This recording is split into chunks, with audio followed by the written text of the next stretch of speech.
Alors que Donald Trump annonce des nouveaux tarifs douaniers qui pourraient peut-être secouer l'économie nord-américaine, le marché immobilier montréalais continue de bouger, lui. Si ces mesures-là affectent les coûts des matériaux, la confiance des investisseurs, l'impact sur l'immobilier montréalais reste à surveiller évidemment de près. Pour l'instant, voyons ensemble les tendances de la dernière semaine. Mon nom est David Tardif de l'équipe Tardif chez Royal Lepage. On commence comme à toutes les semaines par la copropriété. Il y a une activité en légère hausse. 4 846 propriétés en vigueur sur le marché. Il y a eu 185 ventes enregistrées la semaine dernière, une légère hausse comparée aux 176 de l'année dernière. Ville-Marie demeure encore le grand vainqueur avec plus de 28 ventes cette semaine. Au total, 445 nouvelles inscriptions sur le marché, ce qui montre vraiment une bonne rotation des unités d'habitation, bien évidemment. La transaction la plus élevée, c'est quoi? C'est le 3150. Place de Ramsey, appartement 4052 à Montréal, Ville-Marie, prix demandé 3 650 000. Bravo à Andrew Hobbs et Lisa Kaufman, courtier inscripteur, courtier collaborateur, Carly Friedman de Royal Lepage Héritage. Bravo à vous autres pour cette belle transaction-là.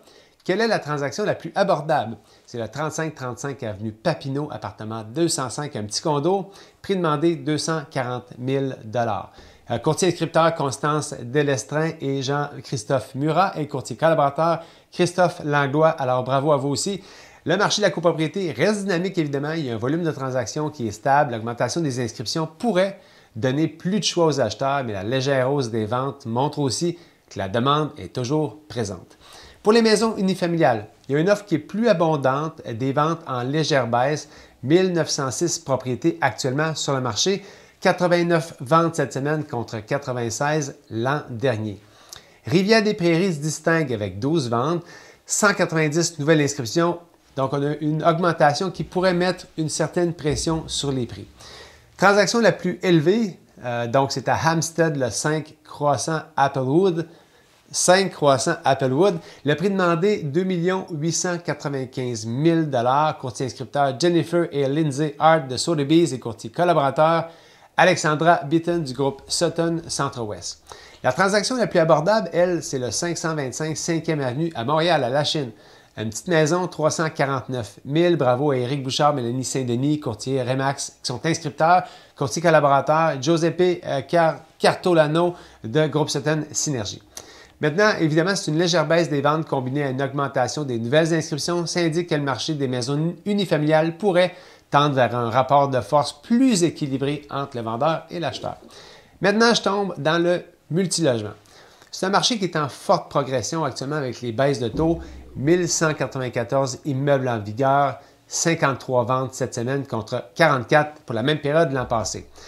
Villeray est le secteur le plus dynamique encore avec 9 transactions. On a un MRB moyen pour la semaine dernière de 19,24.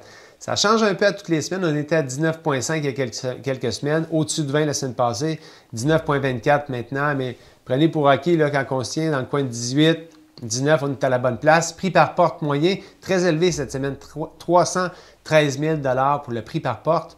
La transaction la plus élevée, 1577 avenue Van-Holm, Montréal à Outremont. Le prix demandé était de 4 300 000. Bravo à Amélie Gelcar puis Simon Larouche, qui sont courtier inscripteur et courtier collaborateur Yannick Sarrazin d'Remax du quartier. Bravo à tout le monde pour cette transaction-là. La transaction la plus abordable, la moins chère, c'est un petit plex qui est vendu 599 500 à Pointe-aux-Trembles. Pointe-aux-Trembles, on le sait, c'est toujours abordable. Je pense que c'est une belle place à regarder actuellement. Les prix sont encore assez intéressants. Il y a certains rendements intéressants. Donc, peut-être dans le multilogement, allez voir de ce côté-là. Le marché du multilogement, il affiche une belle progression. Il y a une hausse assez significative du nombre de transactions. Ça confirme l'intérêt soutenu des investisseurs malgré un environnement de taux d'intérêt qui est encore incertain. Alors voilà, gardez en tête les expirations actuellement commencent à être un peu plus élevées que les années précédentes. Tout aux copropriétés unifamiliales, multilogement, il y a plus de propriétés qui s'expirent actuellement. L'augmentation du nombre d'inscriptions expirées dans les copropriétés unifamiliales, ça peut être un signe que les vendeurs devraient peut-être ajuster leurs ententes en matière de prix ou de conditions de vente. En conclusion, le marché est vraiment en pleine transition avec des incertitudes économiques liées à la politique commerciale de Trump. Les investisseurs, les acheteurs immobiliers devront peut-être suivre de plus près l'évolution des coûts de construction, des taux d'intérêt. C'est un début de février qui montre un marché en pleine transition avec une offre en hausse et des ventes relativement stable. Si vous voulez en savoir plus sur votre quartier, vous avez des questions, n'hésitez pas à nous contacter évidemment, à liker, aimer dans les commentaires, commenter, ça me fait vraiment plaisir. Ça nous encourage à continuer à vous donner des nouvelles fraîches du marché immobilier. Bye!